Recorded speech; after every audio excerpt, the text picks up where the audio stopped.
Well, yes, thank you, but let me just correct you here. I'm not about to destroy anything. In fact, I am about to save the world.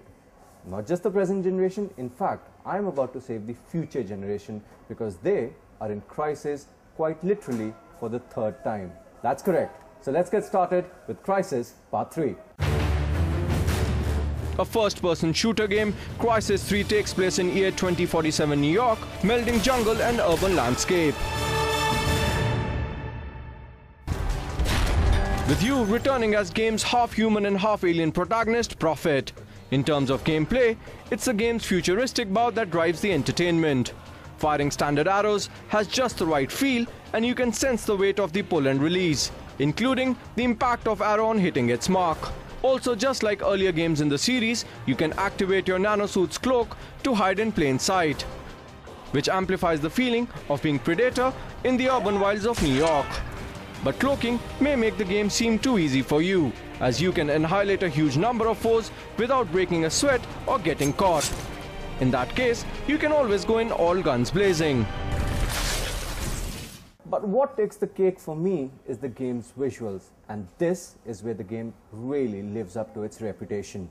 The attention to detail is laudable, character models look as realistic as possible in this generation of consoles, and destruction and decay of New York have been softened by overbearing greenery as crumbling metropolis is mixed into a greenhouse. All in all, an amazing blend of urban and jungle landscape, even though I have to admit that the PC version is far more better than the console offering. Crysis 3 is fantastic to look at, successfully portraying an uneasy partnership of the natural and the artificial. And even though it falls short of reaching the heights of his predecessor, it's still very much a full-featured sci-fi shooter that has enough thrills of its own. Now, in the end, even though the game does lack the grandness of its predecessor, it's still fun. In fact, it does a great job of taking you to a world that is equally scary and, of course, gorgeous. And just in case, even if it doesn't live up to its predecessor, it's worth a purchase on its own.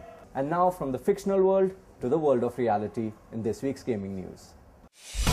Although we still don't know what the PlayStation 4 will look like, Sony has continued to release additional details about its upcoming gaming console.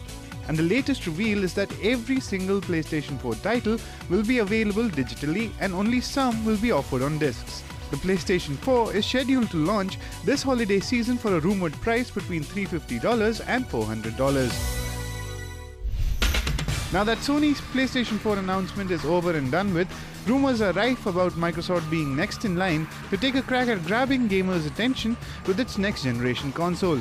According to the sources, Microsoft's next Xbox will be unveiled at a press conference in April and is expected to feature an 8-core 1.6 GHz processor, 8 GB of RAM and a 50 GB 6X Blu-ray disc drive.